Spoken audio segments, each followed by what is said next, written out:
Hello and welcome back to Red Devils Talks. I hope you're all doing well today.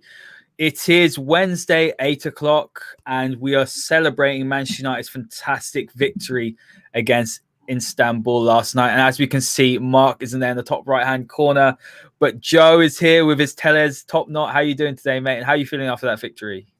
Yeah, the Tellers, it's no irony, mate. Like I said to you offline, I'm only wearing this because I'm getting sick of my hair going in my eyes, and I'm sure everybody's sick of seeing me move it all the time, mate, on the show. So, yeah, no, that's fine. So I'm good, mate. Thank you. Yeah, buzzing after the result last night, but a little bit of trepidation ahead of the weekend. I think that's going to be a real tough game. So, yeah, absolutely. And Mark, you're looking very sharp today. What is the occasion? I think you'll remember last week that if Donny van der Beek didn't start, then I'd have to wear a suit. So that's part of it. But I think, to be honest with you, two more reasons is after last night's performance, Donny was excellent, and hopefully he will no longer get any slander, hence my piece behind me that says he starts every week now, no questions. But actually, more importantly, is obviously a huge loss for football today with Diego. Which obviously came in the last few hours, and thanks Usman, you geezer. So obviously a very, very sad day for the footballing world today, and he will go down as regarded as one of the greatest ever players, and it's just a huge, unfortunate loss. Absolutely. And I've spoken to Ciaran already today. Ciaran, it's good to see you. We've got the usuals in the comments today. Thanks, guys. Joseph, Jamie, Usman, Sean from Worldwide Reds Show. Helly, as always. Nice to see you all in the comments. And Ciaran, how are you feeling? We just did a preview, didn't we, with Southampton fan Glenn, absolute top bloke. And it's going to be a difficult game, isn't it, going into that? I mean, they're a really good side, and I think he's pretty confident. Yeah, it seems like what Southampton are good at is what we're bad at, which is not that great. It'll be another test to see if this team have learned from some of their mistakes early on in the season, trying to kind of we'll talk about it in a little bit, but trying to break those teams that press high and press with a lot of intensity. We've struggled against those teams. So look, it'll be an interesting conversation that we'll have today. And let's see if we can make Mark cry with talking about Donny van der Beek, because it's not as positive as he thinks it's going to be today. Yeah, I think so. Green Devil, hello, mate. Mark looking smart. Yeah, he did say that when Donny plays, and if he plays well, he will be wearing a suit. So we're going to jump into it, guys. What we're going to talk about today, we're going to talk about the Van der Beek and Fred double pivot. Did it work? That is the main question, because I think although we had a fantastic victory, I think that it wasn't as positive. And obviously, I've done the masterclass. Check that out, guys, if you haven't seen it. It wasn't as positive as I thought it was. Haas is loving the top knot as well. Joe, looking like Tellez. I mean, I think you're more handsome than Tellez, Joe. I don't want this to become a theme for this show, guys. Just ignore the top knot and let's talk football. Absolutely. And Lokesh, good to see you. Nice to see you as always here. Hope you had a good day. And yeah, look, we're going to talk about Cavani as well. Is he a better option than Martial for the number 9? Guys, we really want to hear your thoughts in the comments about this, because as much interaction as possible, that's why we go live every single Wednesday. And the next topic we're going to talk about, is Joe better than Luke Shaw? Has he staked the spot for that left back position? We will see. Absolutely. Aravind, hello, mate. Nice to see you here. And then we're going to talk about our best midfield 3. Obviously, we've got the Southampton game coming up on the weekend. I think we've got to probably break this down a little bit more without emotion, without sentiment, guys, because yesterday, although we won 4-1, when I went through the statistics again, obviously, you got to use your eyes as well, but United gave away a lot of chances. 13 goal scoring opportunities or shots on goal, which is massive considering we won 4-1. Now, I was as happy as anyone to see Donny van der Beek start. And I'll go with you, Mark, because your son obviously had a good game going forward. What I liked with Van der Beek is I thought that he connected with Bruno very well. I think his first instinct is always look forward, and that's very, very important. As Usman says here, Van der Beek is the most press-resistant player. He has to start. Now, I tweeted, I think Van der Beek should start against Southampton. But the biggest problem in football, as Rob likes to say, isn't binary. But you have to remember as well, it's all about balance. Everything's about balance. Everything's about partnerships. In midfield, it's not just one player that looks fantastic. And Van de Beek looked very good going forward. He's obviously a very smart player, but I don't think he's a number 6. And that's where he essentially played in a 4-2-3-1 as a number 6 with Fred. He's a good number 8. He's a better number 10, Mark. Now, what were your views on him as a player yesterday? And was there anything that concerned you? Because I think there were things to be concerned about. Yeah, I think he did have a very good game. There are concerns there, but I don't think that's all down to him. I think defensively we still look incredibly frail, and we all had the conversation yesterday. I think it's kind of highlighted that, you know, a centre back and a central defensive midfielder, which we have spoken about many times, is one of the biggest things that we need to get in. But I don't think that he can be blamed for that. I think in the last couple of years for Ajax, he developed into a number 10 player, but actually on paper, his best performances where he's been scored the highest with who scored over the last couple of years, especially at the beginning of that, was as a defensive midfielder, and that's where he plied his trade at the very beginning. So he can certainly play in the 6 role, I think. I think you're absolutely right that he's better as an 8 now, and I think, you know, as you mature, you become accustomed to what you're currently used to. And I think that you're right. I think playing further forward is probably better for him, but he's no stranger to playing as a defensive midfielder. And I think that, and I know this isn't what you were doing, but I think that to blame him for that would be ludicrous. I think, you know, Fred is probably our most defensive-minded player in the midfield there, and he should have probably swept up a little bit better than he did.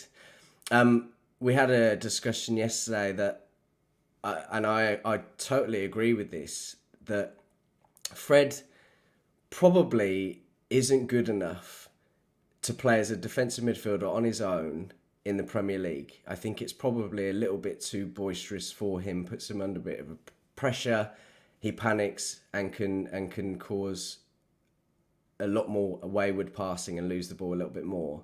Whereas I think that, as you guys said as well, that in the Champions League, I think Ollie has a little bit more trust in him. I think that we're probably going to be the most physical opponents as an English team than any other of the sides in the competition. So for me, I think it's just a worry that we don't have a solid defensive midfielder and the centre-back to go with Maguire or Lindelof. I feel actually that the more that I look at it, I think that it's very difficult to have a go or be negative about Harry because of his price tag. And we've said this before, but actually I think that in some of the big games that we've lost, Spurs, and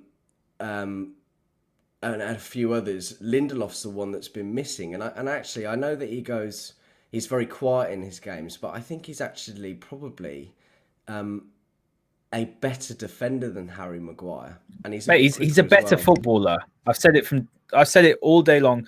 Look, Harry Maguire's a captain. You support him. Harry Maguire's come to this club. Whoever puts that shirt on, I'll support him. But from day one, when you're looking at an £80 million player, I'm going to ask your opinion quickly, Mark. So we're going to move on to the others about Donny. But when you're an £80 million, when you had £80 million, and the summer you wanted to sign Maguire, there were other options out there, and he's Ollie's signing. Ollie likes to play a high line, so why did you buy a centre-back who can't play a high line, who has no pace? I mean, doesn't that also make you a little bit confused as to why we splashed that much money? And then, unfortunately, as it is, when you play at Man United, the scrutiny is on you, and Maguire gets a lot of unfair stick. But I think Lindelof's a better footballer than Maguire. He's just probably not as physical as him.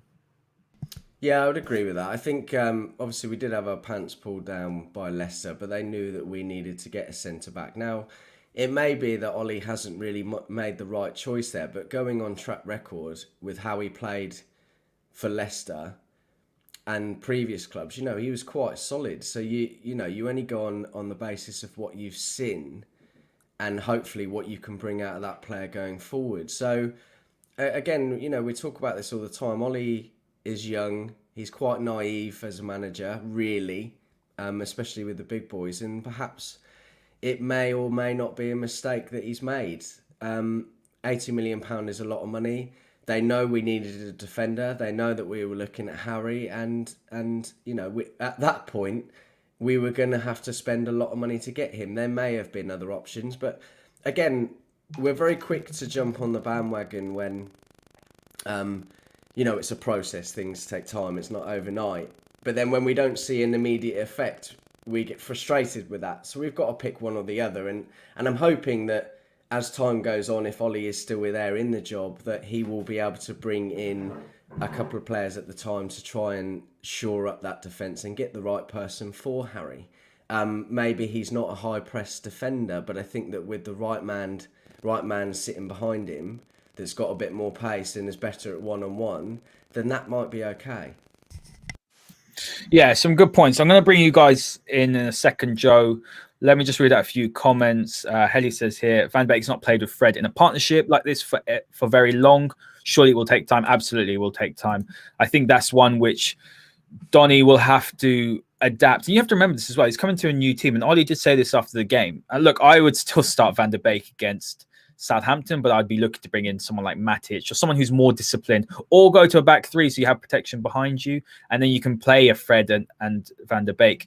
I mean, Green Devil says here, Donny's best attributes for me is that he never stops moving. He covers a serious amount of ground and hassles and annoys opposition. And eye for forward pass, he's undroppable. Absolutely. Something that really impressed me with Donny yesterday was how he's always looking forward. He's a really good vertical passer. So instead of going lateral or backwards, that's usually the final option for him. And if you read a lot of books about Dutch football players, they are taught that it's always about being positive. It's always about looking forward. And it's quite refreshing, isn't it, Joe, when you're looking around? I'm going to read out a few more comments here.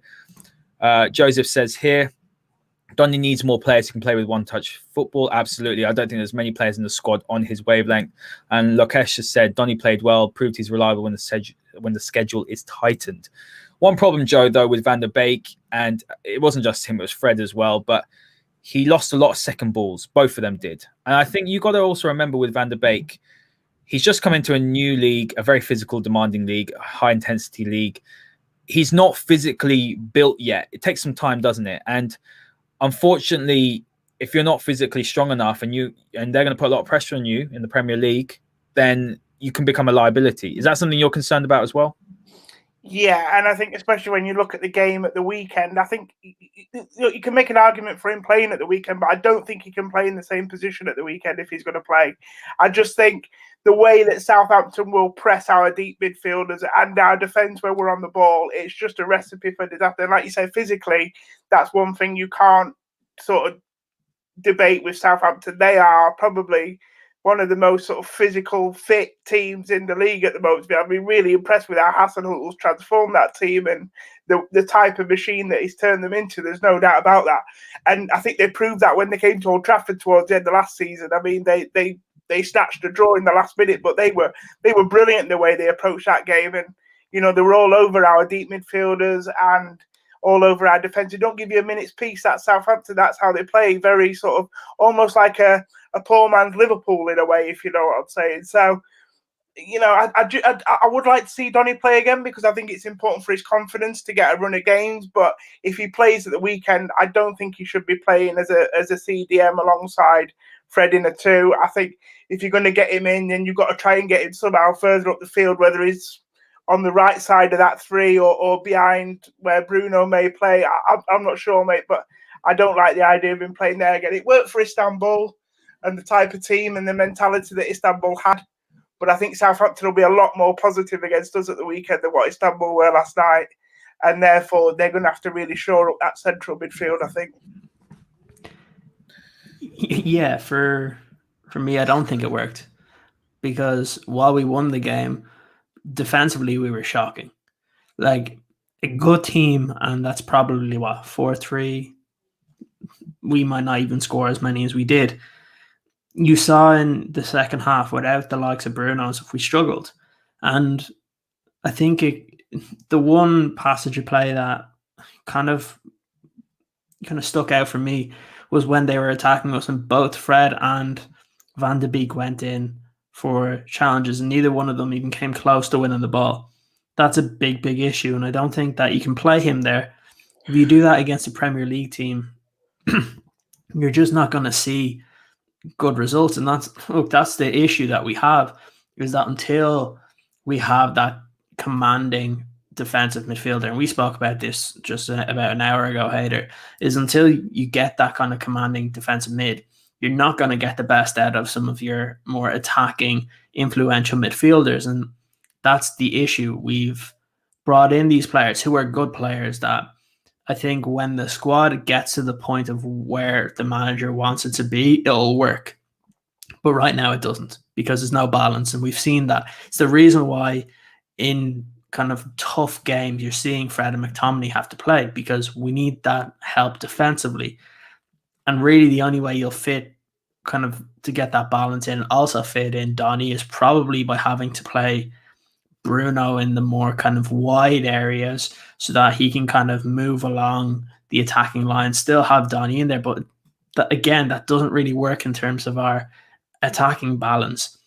The issue against Southampton is that they're going to press us high, and they're going to be very aggressive in that press, and it's difficult to get out of that when you have Fred and McTominay. And yes, Donny might be able to get out of that. Problem is, when they attack us, he's not a good defender. I'm sorry. The amount of times that Istanbul were able to run around him, it wasn't good enough. And the problem is, while it's better than what we've seen that Pogba has given us in recent weeks, it's still not good enough in terms of the actual ability to get back into the right positions, make those key challenges so that we can attack pretty direct. And until we have players in midfield that can do that, we're probably not going to see the best out of the likes of Donny van de Beek. That doesn't mean that he shouldn't be playing games, because he should. He's good, but it's just going to take time to see what works to get him in the team. I think by the end of the year, he will be in that first 11. That should be the better 11. The problem is right now, I don't think that it suits the way the balance of our midfield is. And that's a conundrum for the manager to have to figure out. That's really it for now. And I think it's difficult. We can say that he should play, but yeah, go on, Joe.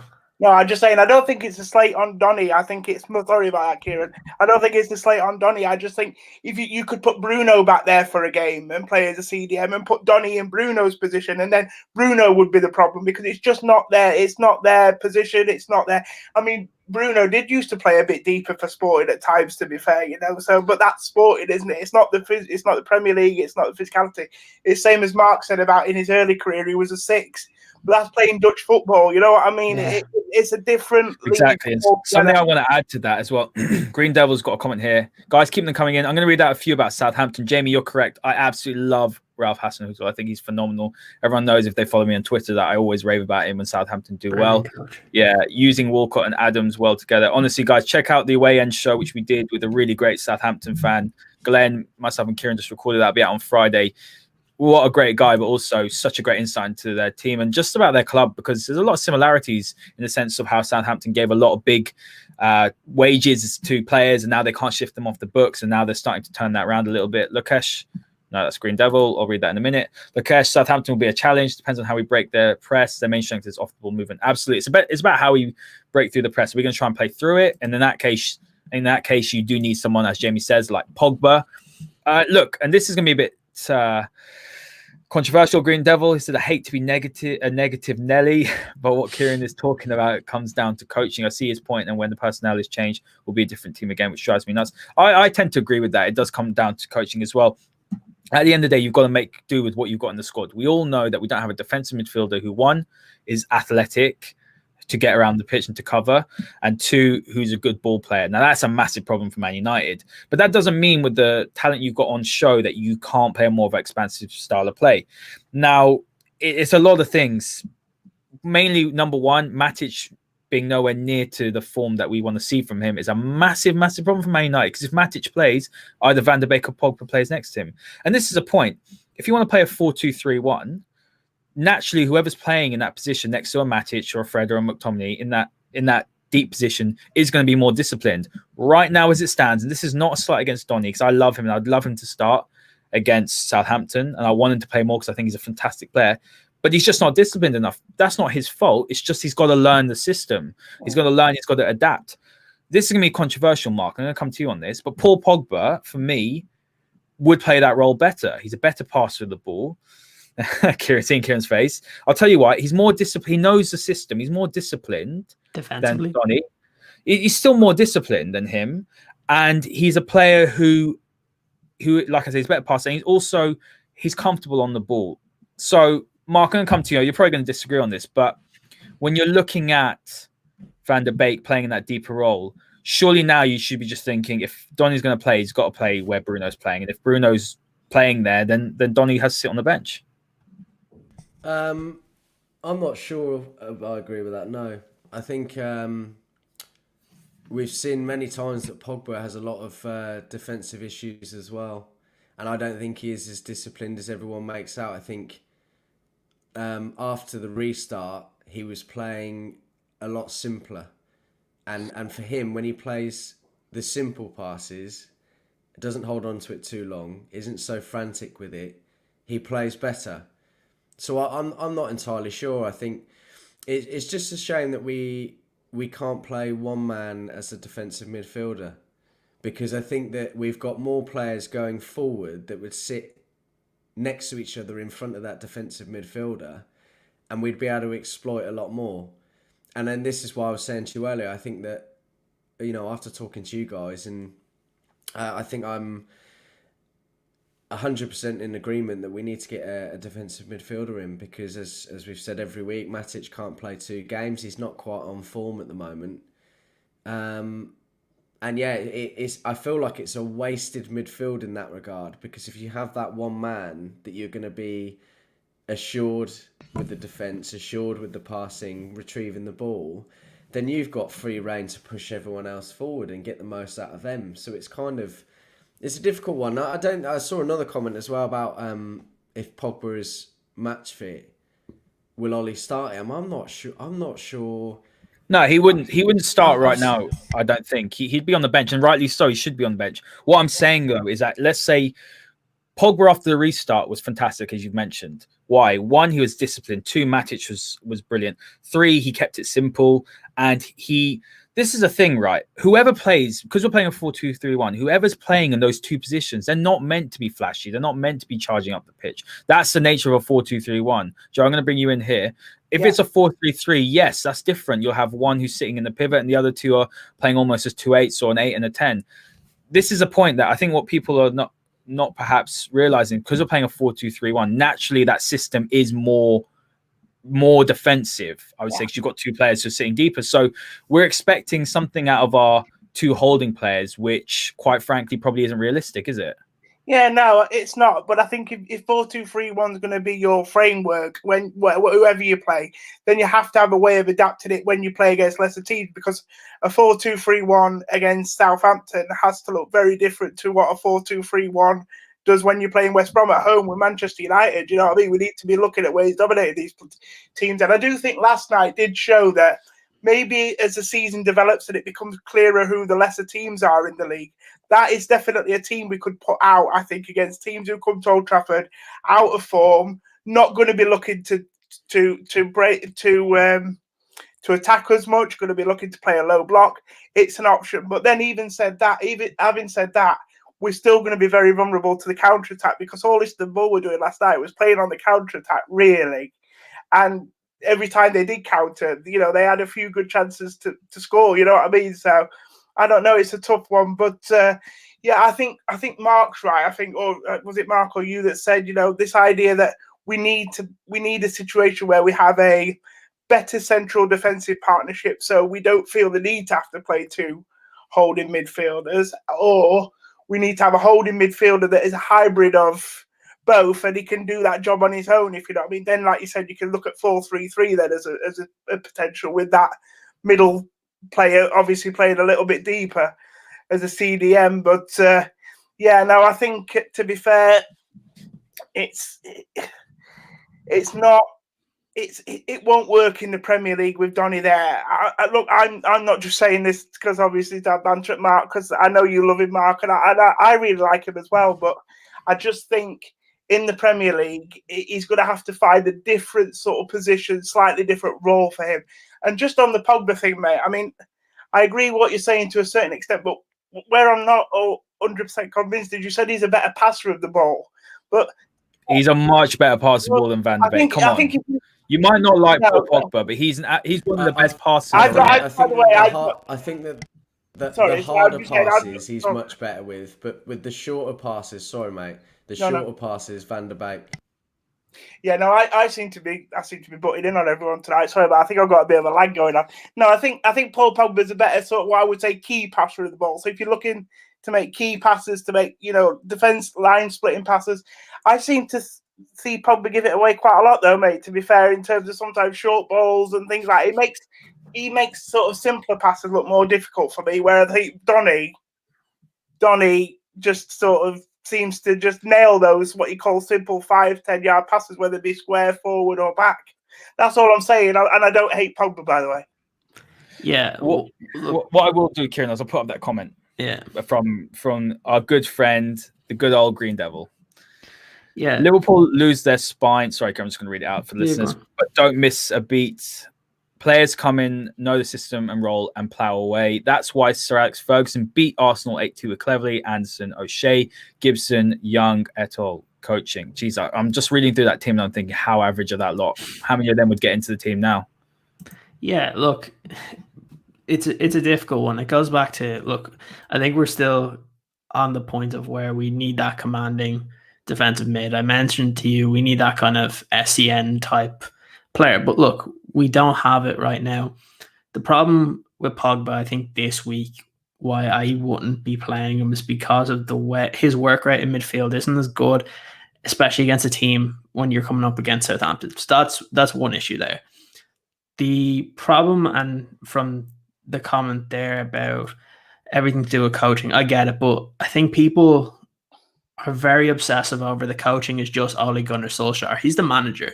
He's not just the coach. He has a team of coaches there. If the system or if the coaching isn't there defensively, well, then you need to look at the other people that are around him, because Sir Alex Ferguson did not coach that team. He managed that team. He was not one of the coaches. So don't go and say that Alex Ferguson was the one that brought in Anderson, brought in Cleverley and still won, because that didn't happen. Okay? It's the same thing for Liverpool now. Klopp, while he does act as a coach, he's not the main coach in that team. He manages his team, and then he has a group of coaches that are there. That's why you see a lot of his staff are they're similar to each other. They play or they make the team play in that system.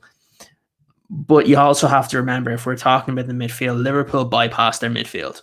They don't use their midfield. It goes from the defense to the attack. So that's that's a kind of a bad comparison. The one when we're talking about Ferguson and how we beat Arsenal 8-2, yeah, you have to remember in those United teams, the amount of attacking talent we did, Ferguson wasn't afraid to concede goals.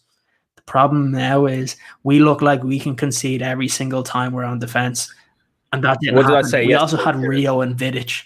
So what did I say yesterday about risk and reward? Something I was happy about yesterday, and yes, we can see a lot of chances. I know we're talking about Donny. Can he play in the deeper role? Look, if Matic is playing to his ability, yeah, you can play Donny there. Yeah. Donny's got to be more disciplined. Absolutely. I'm not saying Donny's not good enough to play there. It's all about combinations. It's all about balance. But what I will say is I like the fact that United were more with risk and rewards. They went out and they took it to the opposition. How many times have we seen that this season? Hardly any times. Look, they won the game in 30 minutes. Yeah.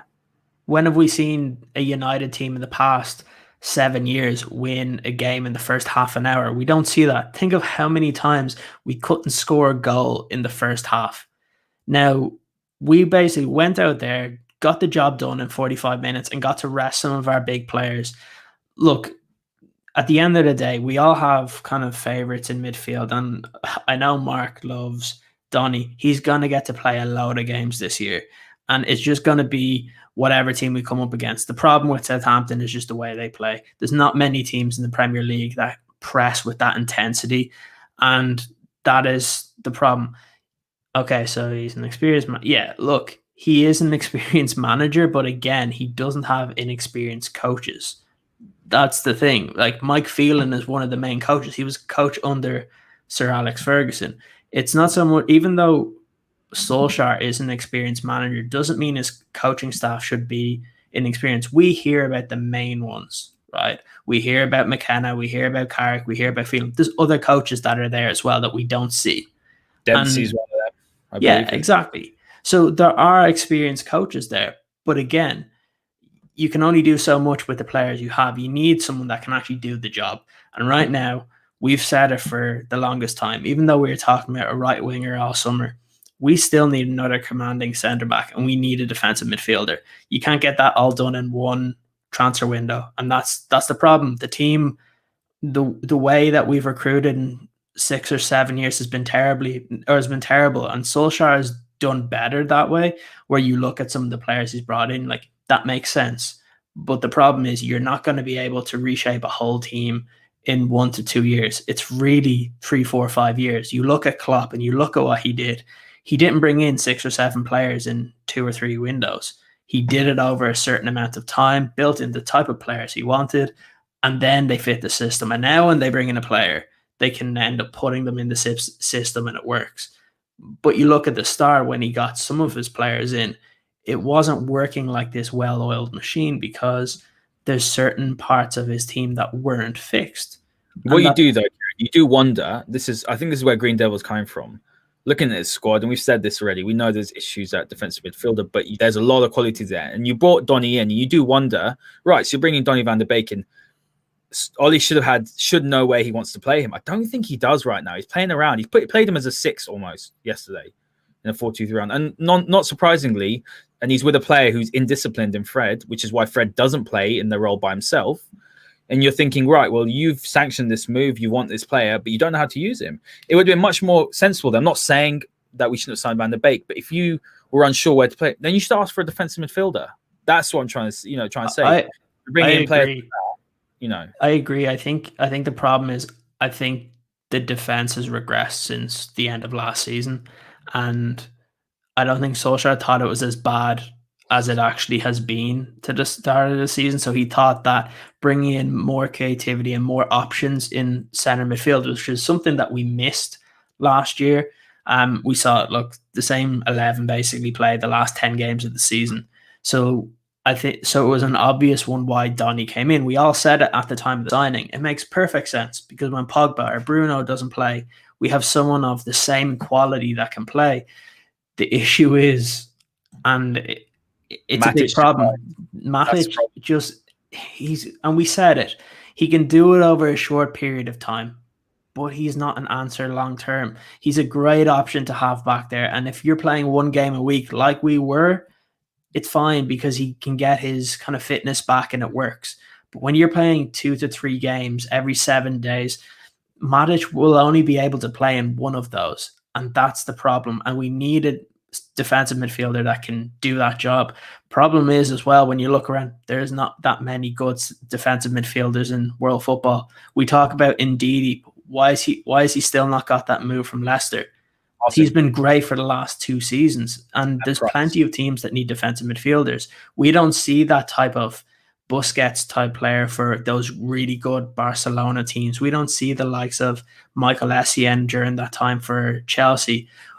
There's not that many. Look, I like Ndidi and I think he's one of the better ones in the Premier League. I've mentioned to you as well, Haider, that Zakaria does the same thing. And you've seen that he's been playing really well this year. But overall, there's not that many defensive midfielders that actually can do the job that we're looking for. So it's going to get to that point of we have to decide, well, do we want a centre-back or do we want a defensive mid? Because we're not going to be able to get 2 top players at both. And that's the kind of issue that we have. And that's why I say it's going to take time. And we're not going to be able to just have this team working the way the manager wants it after 1 or 2 windows. It is going to take time. And I know a lot of us, we want the team to excel now. It just doesn't work that way when you're trying to build up a squad. We brought in some of the more flair players. Now it's time we need to get those gritty players in that'll do a job, that'll allow our more flashy players kind of to show out in the games. Yeah, absolutely. Guys, I'm going to move on from this topic. Guys, keep your comments coming in. They're great. What I will say, and the last thing on this topic, or if we're talking generally on Ollie's time so far. 2 years have gone by. The style for me is too inconsistent. The performances are too inconsistent. When Diallo comes in January, it'll be nearly £300 million spent. So me personally, I expect better. And that does come down to coaching, but there are massive glaring holes in key positions. Defensive midfielder is one of them. Centre back's another one. I think we've got a problem at right back, guys. If I'm being honest with you, not saying Wan-Bissaka isn't a good player. We need someone who can rotate with him if we want to be more attacking. We've got an issue at right winger as well. Hopefully, Mason Greenwood can take that spot. But guys, we're going to move on. We're going to talk about Cavani, and the question is, I'll start with you, Mark, on this one. Is Cavani a better option than Martial for number 9? So I just want to say I was happy with what I saw yesterday in terms of the selection. So I like the fact that Rashford was on the right. I like to see Martial on the left. And Cavani, I've wanted to see him for a while, and he's a player who I think could chip in with some very important goals this year. So what I liked, I'll tell you what I liked. I liked the balance of the front three. I thought that Rashford looked more direct on the right wing. I thought Martial looks more comfortable coming off the left. We all know he's a good dribbler of the ball. The question was, could he be effective?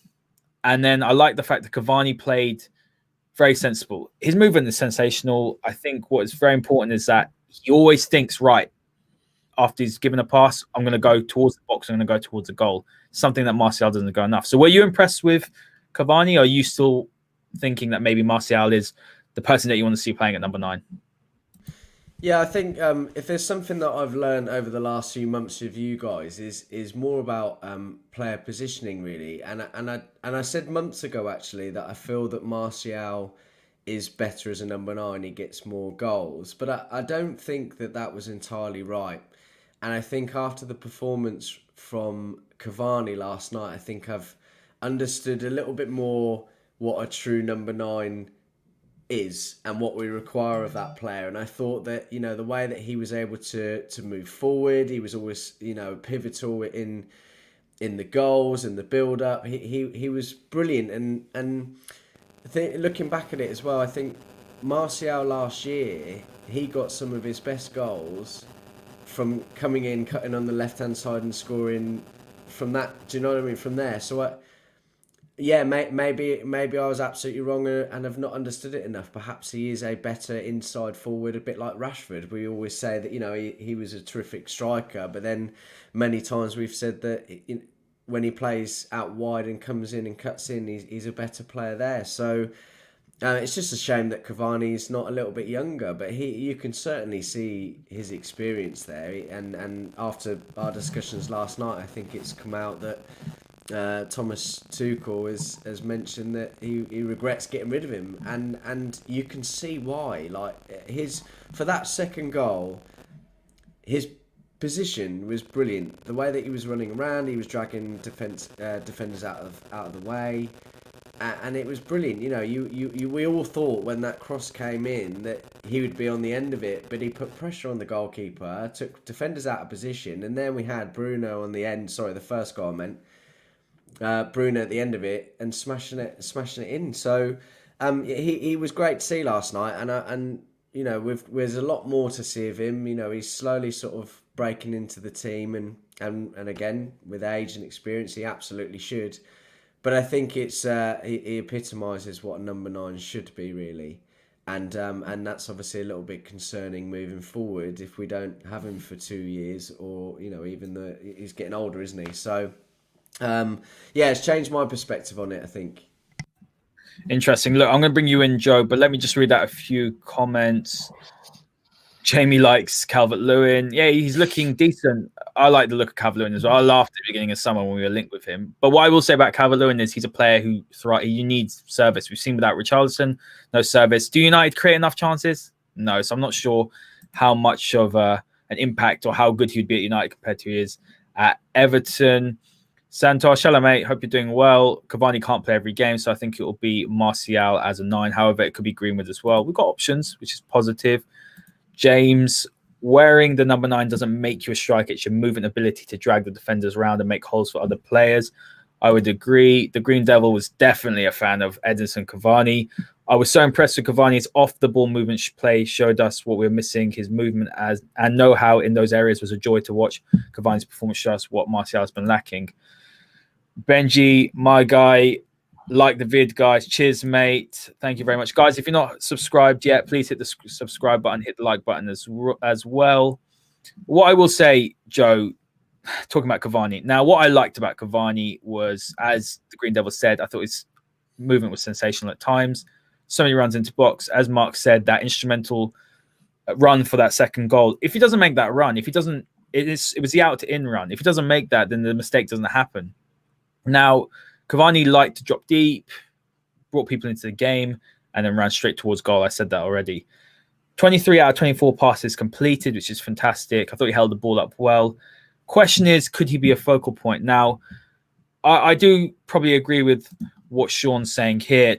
Martial's movement has improved a lot under Oli. He was getting into great areas for France. Is it the fact that Martial is not scoring goals that all these things, all these reports or all these opinions are coming out? Because I seem to remember at the end of the last season, no one was really complaining about Martial. I've said all along he's very streaky, and I don't know if you can rely on him to be the number 9 to win the title, but no one was complaining about him now. If he starts banging in a few more goals, you think that's all going to subside again? Is it just fans being fickle? I liked what Cavani did. I'm not necessarily sure that he's the person that's going to play week in, week out. Martial hasn't suddenly become a bad player overnight, has he? No, look, to be honest with you, mate, I think a little bit like the defence, Ollie's sort of got blindsided. Us fans have got blindsided by a streaky bit of form. I mean, obviously, Martial had a fantastic season last year, and we've allowed ourselves to sort of believe the hype a little bit, like Ciaran was saying earlier with the defence. The defensive numbers were so good last season that I think we went into this summer thinking, if there's a centre-back out there that'll improve this team, and we can get him on a good deal, a young one, we'll get him in, but it's not really a priority position, whereas at the start of this season, and as the season's going on now, we're seeing actually we do need a centre-back because those numbers aren't there that we were putting up last year. And that's the same. That's what's happened with Martial. Unfortunately, no one was questioning him as a number 9 when he was linking beautifully with Bruno in January and on towards the end of summer. The numbers he put on, everyone thought he cracked it, you know what I mean? But I think we're just going to have to accept with Martial 2 things. One is this type of player where he will be quite streaky and he will have peaks and troughs in his form. But also, I think he's one of a number of players, and I said this to Pauly the other day on the United Happy Hour, that actually we have a few players in the squad, I feel, that take a bit of time to get up to speed. So, like, when they haven't played much or they've coming in off the back of, starting a new season, they just think we have one too many players in the squad for my liking that need 4 or 5 games to get up to speed. I think we see that with Matic as well. When he hasn't had a run of games and he comes back in the team, they don't hit the ground running. I've said it about Fred in the past as well. I think he's another player that sometimes he needs 3, 4, 5 games to find his true form. And I just think we've got one too many of those type of players in the team. I don't know if it's the players or whether it's the way we're preparing them as coaching staff, as a team, or we're preparing them right to come into these games and to play.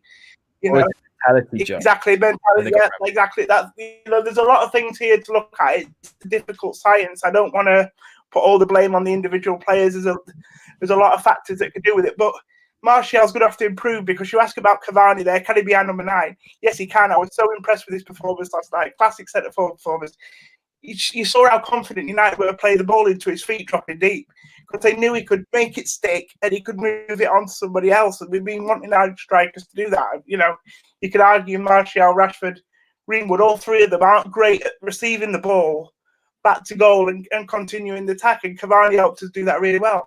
But the reason Martial's going to have to find that form again is because Cavani's not going to be able to play every game. This schedule this season, a little bit like the problem we have with Matic in the team and also with Lindelof with his back. These players aren't going to be able to play Saturday, Tuesday, Saturday, or Sunday, Wednesday, Sunday. So what Martial has to do now for these next 2 years is what he should have done really when Zlatan was at the team. It was at the club. He needs to be learning off Cavani.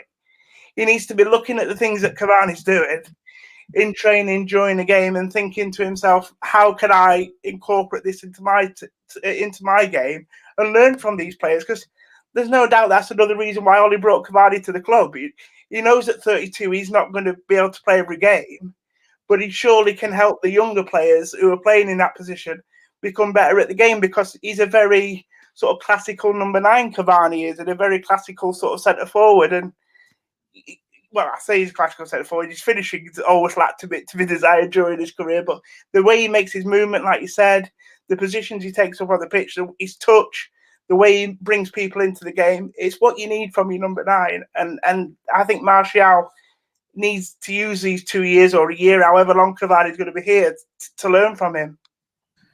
It's crazy, though. We're talking about, I agree with you, but we're talking about Martial. I mean, how old is he now? Probably, what, 24, 25? And he should really be more of the finished article. I'm going to read out a few comments before I bring you in, Ciaran. But Sean says here, Ollie's streaky, Tony's streaky, Paul's streaky, Rashi is as well. We're in Consistency FC. I always say every single episode, we're consistently inconsistent. And that's one of my biggest gripes. And that comes down to a lot of things.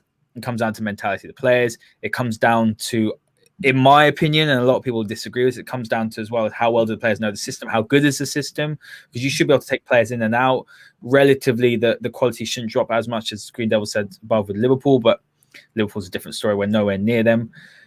Ciaran, there's a few questions here about whether Greenwood, I mean, Jamie says here that Greenwood is a better number 9 than Martial and Rashford. Interesting. And so does, I'm just going to call you Red because there's a lot of numbers there. Should Greenwood be given a shot at number 9?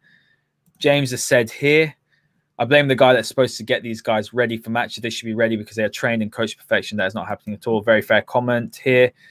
And Santos says Cavani could play the same role as Giroud plays for Chelsea. Guys, thanks for your comments, by the way. It's been really good. The interaction has been great. Ciaran, 2-part question. One, I think I know your answer already, but Cavani over Martial.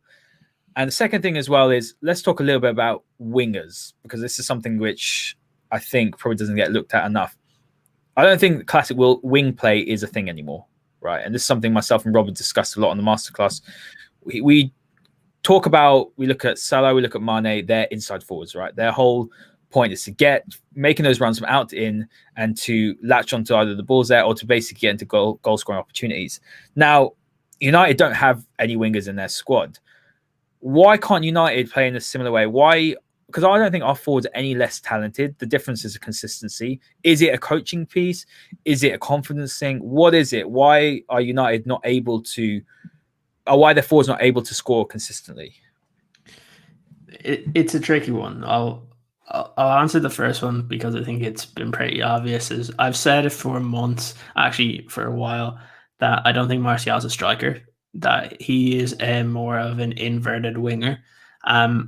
And I've never believed in Martial being a number 9 because he doesn't give you that movement from a number 9 or your kind of prototypical central forward or striker.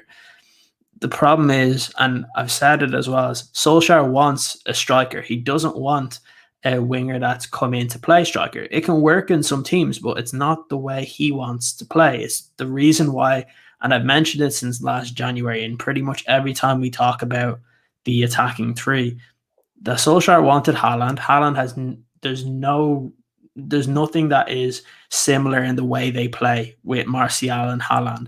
There's more of a similarity with the way Cavani plays with it because he makes those runs, he makes the runs behind because it creates more space for those wide players. The problem is Martial, he does one thing, he tries to come to the ball, to get the ball to the feet, because one of his best assets is that he can dribble past players, and he's brilliant at it. And that's why he's better on the wing. And I don't know, I know there's a lot of people that are huge fans of Martial, and I like him as well.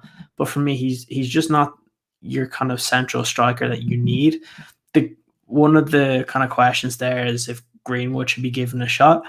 Look, Greenwood, it's going to take time. You saw it with Harry Kane as well. It took time for him to be able to learn how to play in the Premier League in that position. It takes time for young players to do that. Greenwood's a more natural number 9 than Martial is. Look, Martial's great at his finishing, but he's great when it's a one-on-one finish. Greenwood, if he gets a little bit of space to shoot, he can score. There's the bit of a difference there. The reason why I like Cavani at number 9 is he does create that space. He makes those runs that, especially now that you have Alex Telles to whip that ball in the box, you need somebody in there. We can say that, it was a big mistake from the goalkeeper yesterday, and it was. But if Cavani doesn't make that run to even go for the ball, the keeper probably catches it because he doesn't take his eye off the ball. But because you have that runner, it puts that bit of doubt, and that's where the mistake comes from. You don't see that enough from Martial. you can probably count in your hand the amount of kind of scruffy goals he scored. You can probably think of the Chelsea game last year where he did it, but you don't see it enough. For me, he is that inverted winger along with Rashford. To go to your second point, Haider, I agree. As wide players, they're as good as other wide players in other teams, and there's no reason why it shouldn't work. But the problem why it doesn't work is we haven't had that focal point to allow them to create that space to actually get in behind. With Cavani, he gives that to you. The problem is, like many of the people commenting have said, is that he can't play every game. Look, we brought him in for experience, but also what he brings to the team. But the one thing that I always come back to is, of the strikers in that squad, in their prime, who would make it into one of the Ferguson teams? Cavani would. He would get into that rotation because he plays that way. In their prime. Pardon? In his prime, you're talking about. So that style, Okay, I don't mean now, but I mean as that striker, the way they play, right?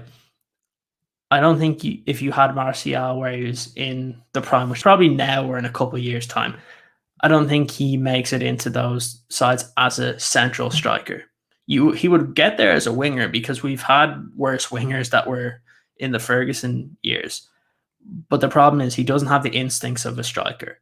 And you can already see that Cavani does. Look, Cavani's not as good of a finisher as Martial is, but he gets in the positions to get those chances.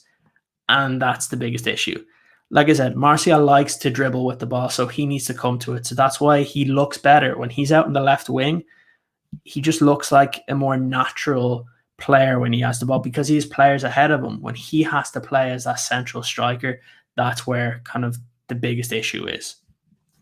Yeah, that's a really good I guess assessment of it is. I mean, Soka's asking, can Martial, Cavani, Rashford work as front three? Absolutely. Yeah. I think right now, obviously, let's just discount Mason for a little while. I think it can work. I actually preferred Rashford on the right because, like I said earlier, he's direct. And the problem is, I mean, we'll go on to Tellez, aka Joe, now. We'll start with you, Mark, on that. I'll read out one more comment from James saying here, Ruud van Nistelrooy was 25 when he came to Man United. He was an absolute goal pig, no matter where he went. That's a really weird thing. Never heard that. Machine, maybe. Yeah. Not much dribbling, just slamming it in the onion bag. Number 9. It was greedy for goals, wasn't he? That's what he's getting at. But yeah. I know. James, such a way with words. No, what I will say is that, look, Martial can play the role and he will score goals in there. But the problem is, if you want to rely on someone to score consistently throughout the season, aka like Ruud van Nistelrooy, who's my favorite striker of all time. I'm 25, so when he joined, I was a little baby still. You know that he's one of my earliest memories of Man United, and he was an absolute killer in front of goal. And Martial hasn't got that. The other thing we got to remember, though, guys, is that United don't create enough chances. So yes, while Martial hasn't been the best, he's feeding off scraps. And that's a big problem with United. And that stems back to the midfield. And that stems back to who's playing a defensive midfield and then, the problems. And it stems back to the defense because we know our defense isn't good enough. And then it stems back to coaching as well. So there's big problems at Man United. But let's be positive. We're going to talk about Joe Tellez now. Mark. I called him Joe Tellez because you look like Tellez today. Mark, has Tellez staked a claim for Luke Shaw's position at left back? I think a lot of people are getting very excited about Tellez, and I've got a few statistics here because I'm a nerd. And Alex Tellez, 11 crosses attempted, that's including corners. So that was the most on the pitch yesterday. 4 chances created, again, the most creative player on the pitch. Something I noticed very early on was that Tellez played very high up on the left flank, and what we saw, and I mentioned in the group chat, was Fred dropped in to cover the space. Thought it was a good tactical tweak. It showed that Ollie wanted to push him further forward, and what we saw from Wan-Bissaka is he sat more deep, almost like asymmetric fullbacks, which is what Jose Mourinho loves to do as well. He's one of those that likes to employ that sort of system.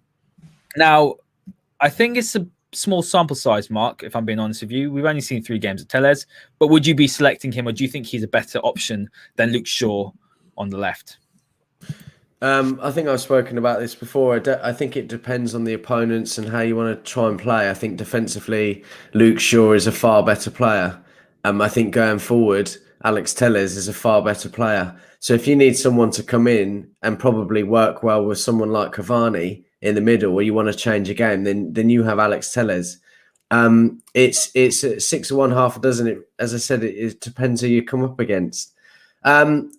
Luke Shaw, for me, it's unfortunate he's injured at the moment. I think that it's actually unfortunate that we haven't seen more of Alex. I think, he's had a couple of COVID tests and been in isolation and the rest of it, and we would have seen more of him.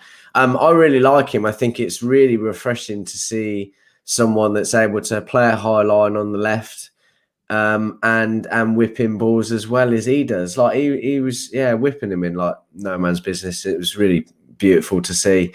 And I think for someone where, as we've just discussed, with a rightful number 9 that's going to probably get more headed goals, be in the right space at the right time, that's what you want. Again, I don't think he's staked a claim. I think we need to see more games, and obviously he's got an opportunity at the moment where Luke's going to be out, so there's prime opportunity for him to stake his claim. But again, I think that sometimes Ollie's going to go with Luke if he wants to be a bit more cautious on the defensive side, and I think if he needs to get a goal or he wants to start quickly and get some crosses in and play with a high press, he's going to start with Alex. I think that's too difficult for anyone to call, and I really think it's dependent on opponents, etc. So, mate, that is a great summary. I'm going to read out James's comments here. This is what Pauly says every day when someone mentions Luke Shaw. Whenever someone talks about Luke Shaw, they always start with on his day or before his injury. Absolutely. What I will say, though, Joe, I didn't. I know you didn't. What I will say about Luke Shaw is that actually he has improved on his day. No, I'm joking, not on this day, but he has improved a little bit. And he was hitting some form. This always happens. When he's about to hit some form, he gets injured. Now, Lokesh is asking, is Wan-Bissaka injured too? Possibly. And what we saw is that we saw Brandon Williams come on. Now, the question I've been asking is that I think you can play Telles on that as a left fullback if Wan-Bissaka's on the right one, if he's going to sit deep like that. The problem arises when you play Luke Shaw, who's not the best going forward, and you've got Wan-Bissaka. Now, in the modern game, as you were talking earlier about these wingers and the fact that wingers are more like inside forwards now, your width needs to come from your fullbacks. United are playing lopsided, as we know. The right winger is not just a problem. I think the fullbacks are just as much of a problem. So if Luke Shaw is going to play, let's say, I'm just going to say to you, Luke Shaw starting over Telles, surely then you bring in someone like Brandon Williams, who I thought was pretty good when he came on yesterday. I thought he offered more going forward than Wan-Bissaka, and I would like to see Brandon on that right. And I'm not the biggest Brandon Williams fan. I've said this from day one. I think he's good, but he doesn't show me anything incredible. But you can't play Wan-Bissaka and Shaw, can you, as the two fullbacks? It has to be like a Telles and a Wan-Bissaka, or a Shaw and a Williams. Yeah, I mean, obviously Luke's been getting some more assists recently, and obviously looking more dangerous in the final third. But we know it's not really his game, is it? It's not, and you just feel that it's not always gonna be that way. By the way, guys, I've had COVID, so do be careful. It's really bad, and I tell you what, it's no joke flying 14 hours to Brazil for playing for 1 minute either. So you don't want to be doing that. But no, I just think with Telles, I think there's this idea as well that Telles is now communicating with whoever's playing on the left for United and telling them to get out the way so he can get up and down. I'm not sure where that's coming from or how people know that. And even if that is the case, then it shouldn't be a slant on Luke Shaw, because surely Luke Shaw's more than capable of telling, if Rashford plays out on the left, if Rashford's getting in his way that there is stopping him going forward, then Luke needs to communicate that to Marcus. You know what I mean?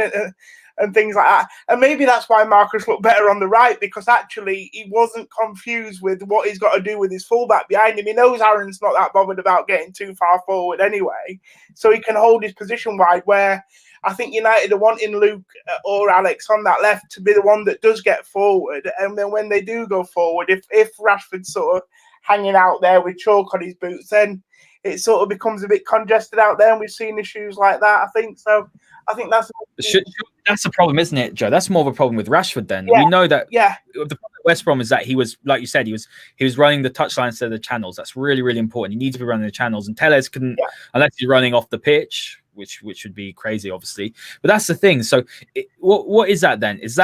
That's an intelligence thing as well, though, isn't it? Surely that, okay, if maybe it's a tactical thing, I don't know, but if Rashford's not running channels, surely then Telles should be thinking, right, I'll make an underlapping run inside.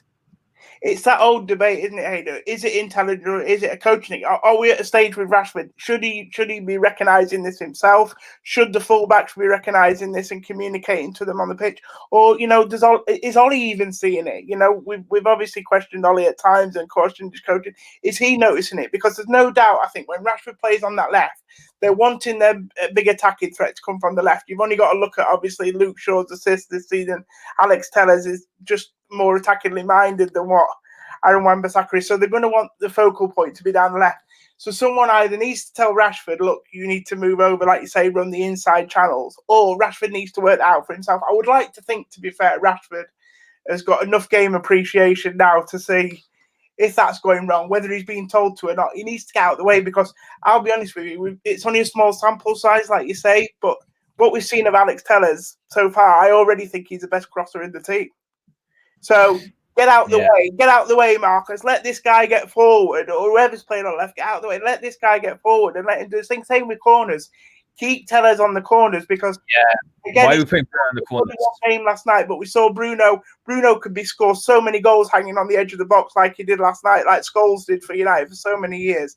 That is so Bruno-esque, that goal. I mean, we've talked about it before. He scored a few goals like that for Sporting in Portugal. You could argue that the goalkeepers over there, some of their positioning weren't great. You look at some of Bruno's goals, a lot of long-range strikes. But I think Bruno, he sort of could be a real threat hanging on the edge of the box. So I think keep Tellez on corners, get him forward, get him crossing the ball, and especially when Cavani's in the team. Because if he's crossing with Cavani in the team, he's going to have someone who's going to be looking to meet those crosses with purpose. Yeah, mate, you're absolutely spot on. I completely agree with that. Ciaran, I'm going to bring up a comment here from Asoko. He's saying we haven't faced very tough opponents yet with Tellez in the team in a back four, but so far he seems to be debunking the theory that he can't play in a back four. That's a very good point, isn't it? Because when he came, everyone's like, oh, I don't know if he can play in a back four. He's going to get exposed. But actually, he's been good, doesn't he? There's no reason why. And the question is, you look at statistics, and this is what I want to ask you. Statistics. You can look at a statistic and it'll tell you that Ollie's better than Klopp over 100 games. But we all know with 1, 2, not true. So this is what I'm trying to say. When you look at statistics, Luke Shaw, statistically, is a better defender. I'm tripping over my words here, guys. Yeah, I'm all right, mate. Just add a couple at lunch. No. Obviously, Shaw, his numbers are better. But when you look at what you see on the pitch, he's not necessarily the most solid defender. So when is it time do we start actually looking with our own eyes and saying, okay, this is what is actually going on, rather than saying, oh, XG is this, XA is this and this and this. Like, it's just, football's never been so complicated, has it? And this is Tellez for me so far. Look, small sample size, 3 games. He's an example of that for me, where I don't think he's been looked difficult once. I know the opposition hasn't been that difficult, but so far so good, as Osoko says, in terms of his defensive play. Yeah, absolutely. And to go back on what you said, I always go back to kind of the saying is that to know something, you need 2 sources. For me, when I'm watching football, there's 2 sources, my right eye and my left eye. And that's all I need to do, because you can make stats, make any argument you want. You need to use them in context. Look, for me, and I've said it before when Tellez first joined, while his attacking kind of intent was one of the things that people talk about, the fact that he is so energetic to where he can go basically running up and down that line all game and it not look different from the first minute to the 90th minute is one of the things you don't get a lot. And it's one of the things I used to get annoyed at Luke Shaw, because we all wanted Luke Shaw to be more attacking and to create more chances. But the problem was every time he was making these big attacking runs, he's then strolling behind when they lose the ball defensively, because he just doesn't have the same kind of energy to go up and back. And it kind of goes to, I think it was James mentioned it was that he can't get a huge run of games. And I don't know if it's just that if he's injury prone, or if it does come with the kind of toll that it takes on his body running up and down the wing. But it looks like Tellez can do that. He's been doing it for the past couple of seasons at Porto as well. And look, like Joe said, having someone that can play those balls into the boxes is something we haven't had in a long time. like I think we mentioned after the PSG game, I don't think I've seen a better corner being taken for United since Beckham was with United. That's how bad some of our corner kick takers have been. And you look at Tellez, and the majority of the time, it's hitting a United player. But like, to go through a game and not have a corner hit the first man is a revelation. I thought we've had to watch Brett, the past 10 years. Even before the post-Fergie era, even towards the end of that, it was the same. We weren't able to score. Thank God we had Vidic in the box to head some balls in because he was battling people. But other than that, the crosses weren't that good. And it seems like it's the first time that we have someone that's in there that can actually whip a ball in with kind of real efficiency, and it's a real aggressive cross where it's hitting the man. Exactly. Phil Jones on corners. We definitely don't need that anymore. So I just think that there's so many upsides to Alex Tellez that even if you said it's a wash between both him and Luke Shaw defensively, the attacking intent and the chances that he can create, for me, it's why you play him over Luke Shaw. It's good. It's always good to have two left backs battling each other because it makes iron sharpens iron and it gets both players better. But for me, and the way Solskjaer wants to play, he wants at least one of his wing backs pressing quite high. Tellez can do that, and he can still get back defensively. We saw it yesterday. He was pretty good at that. So I think for me, it's not a huge debate. I think the only reason why people would say Shaw is because he's been in the team for the past couple of seasons. If they were both coming in at the same time and you were judging it based on what you saw, I think most people would say that Alex Tellez deserves to be playing ahead of Luke Shaw. Yeah, very, very fair points. Mark, I feel like you want to say something. Do you want to jump in? I wanted to jump in and say about Phil Jones, but James Jackson got there before me. So that one's dead. Oh, the Green Devils just said here, let me just say the four of you on here on this show is the dream team. Don't tell Pauly. I agree. Pauly be talking too much to him. Can I just say on Tellez as well, I do think that Ollie will look forward to getting them both back fit together because as well, I think that gives him some flexibility in terms of formation. We've seen actually Luke's best performances for United over the last year or so has been when he's played less centre-back. So actually, he might feel more confident playing three at the back if he gets Luke and Alex Tellez fit together, you know what I mean? Because I think Alex Tellez will be even better as a wing-back than a full-back. 100%. That's lit. You took the words straight out of my mouth, Joe. Oh, that's all right. It's the top knot, mate. You're thinking for Alex. No, what I would say is that is exactly how I would line up, because then you can, if you're playing three at the back, then you can play Donny and Fred together in that midfield because you've got three players behind them. That's how I would do it, guys. We've got one more question. I'm going to read out the Green Devils question. He put it down twice, which suggests to me that I think he might want me to mention it. So I'm just I put it up earlier, but I'm getting the hint. Will Ollie last until this season or beyond? I know it's one of them questions where you just can't really say. I'm just going to go around each person. I'm going to be like, just say how long you're going to last till. It's not a nice question, but we know obviously football changes very quickly. Personally, mate, I think fans sometimes get a bit excited after what we saw yesterday, and we've broken it down today, and we weren't actually as good as people thought it was. The scoreline flattered us. Not to say it's not important. Winning's important right now, but we're always one or two defeats away. If we lose against Southampton, the same thing's going to happen again. So for me, I honestly think possibly he could go at Christmas. That's just my opinion, because I think this United side is just so inconsistent. So that's my view. Mark, what are you thinking? Is Ollie going to last till the end of the season? Or is he going to surprise everyone and come third? Yeah, I agree with you, really. I'd like to see him get to the end of the season, but you're absolutely right. Unless there's some sort of consistency that starts happening, I think he could be out. And you're absolutely right.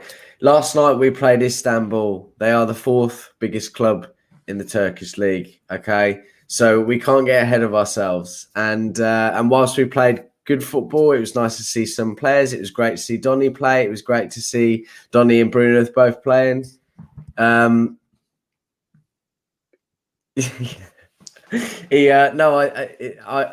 It's a tough one, isn't it? Oh, Mark, you've paused a little bit. I was just going to read that.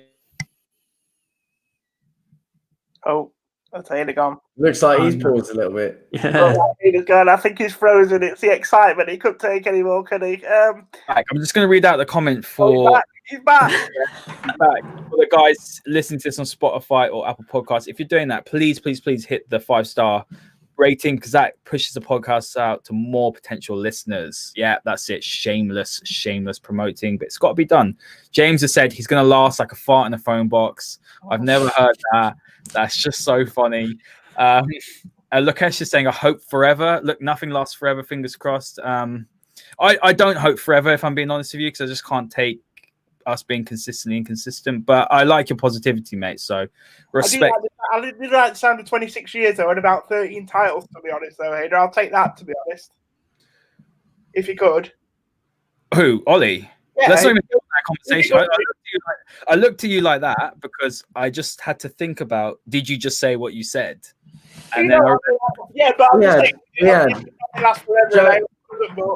Joe had so much sass then, didn't he? I know.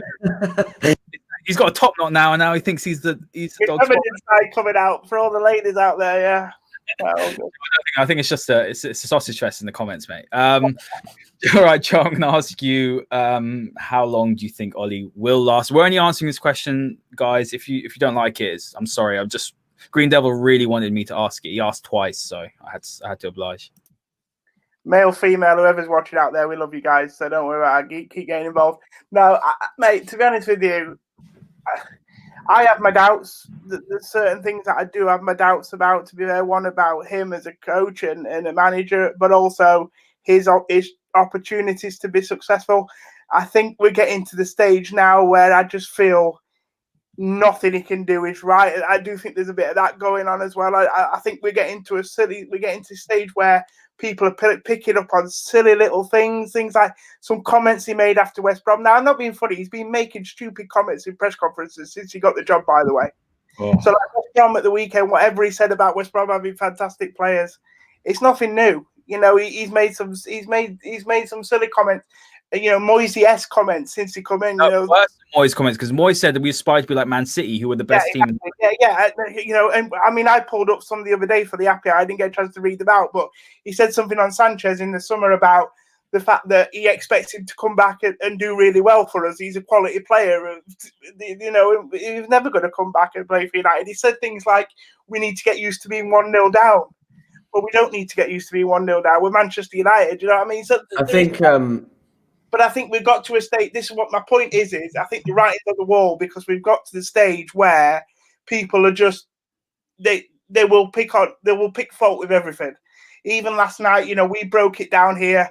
We're not going to give him too much credit for it, because you can't. You know, the players played really well. So I just think, I don't know if it'll be Christmas, but one thing I will say is everybody thought we came out of a tough fixture spell before the international break, when we had Chelsea, Arsenal, Everton away.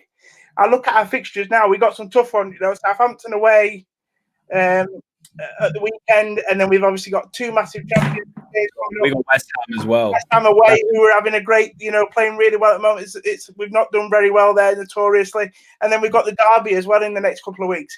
So the fixture list isn't getting any easier anytime soon, and he's in a situation now where I think he's always one game away from it being crisis and end off. And if it goes to form and Southampton do everything to us that they could do to us at the weekend, then he's in trouble.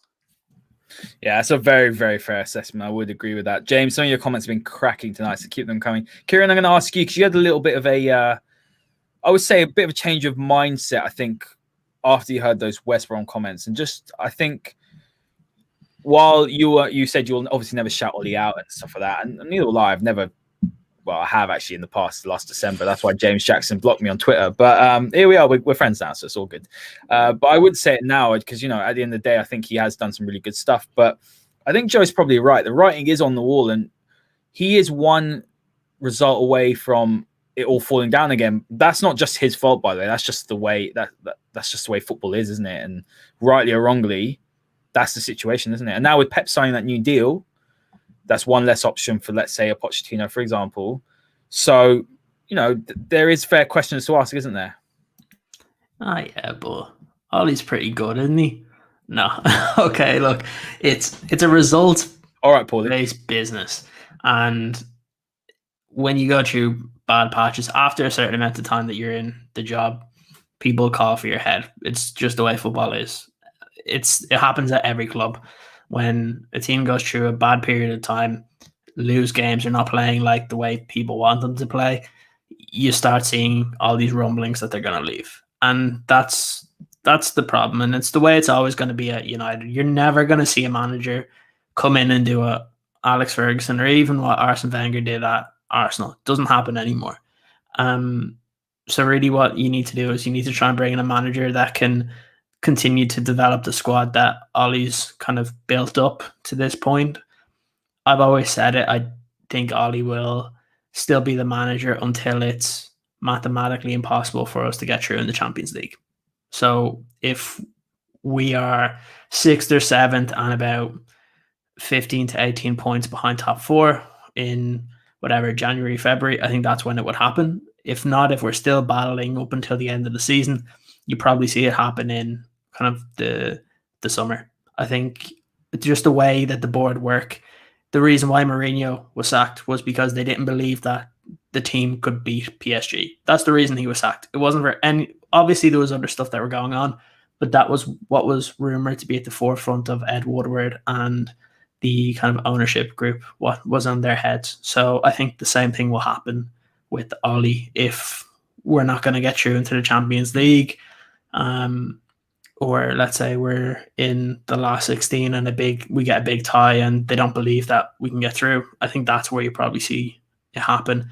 If we're in the top 4, we get through the Champions League, maybe get into the quarterfinals, I don't think he gets sacked.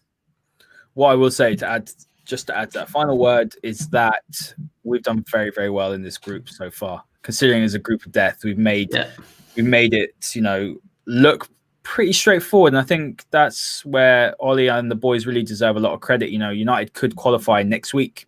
They draw against PSG. And a lot of people were predicting United to go out in the group stages. So that's fantastic. And that's all the steps towards the right direction. So anyway, guys, thank you so much for all your comments. They've been absolutely cracking tonight. Make sure you hit the like button, hit the subscribe button as well. You can also catch us on Spotify and Apple Podcasts. Thank you, Mark, for joining me tonight, mate. Looking very smart. No problem, mate. I'll be here again next week. So no problem at all. It was good fun. Thank you very much. And speak to you all next week.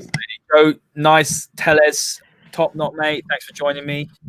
Yeah, I'll be here next week, mate. Minus the top knot. I won't be doing this again, mate. It's got way too much attention than what it needed, mate. Thanks for having me on, mate. Loved it. It really suits you, Joe. Absolutely. And this is true. Shame we didn't clinch it last night. Yeah, that's such a shame because, it makes you think how bad we really were away, doesn't it, Ciaran, at Istanbul? But thank you for joining me as well, Ciaran. And fingers crossed, big result on Sunday, and we can go into the PSG game on a high. Yeah, hope so. Absolutely. And to all listeners, thank you very much. Make sure you check out the other shows. We haven't got United Happy Hour tomorrow, unfortunately, but we will have an away end show where you can listen to Glenn, who's a great Southampton fan, talk about some of the things that United should look out for and what United can expose. And then, of course, we've got fantasy football on Friday. So make sure you check that out. And next week, we've got a big guest coming on Monday with myself, Mark, and Ciaran. We're not going to announce it yet, but he might be in the comments. Thanks, guys, and we'll see you next time.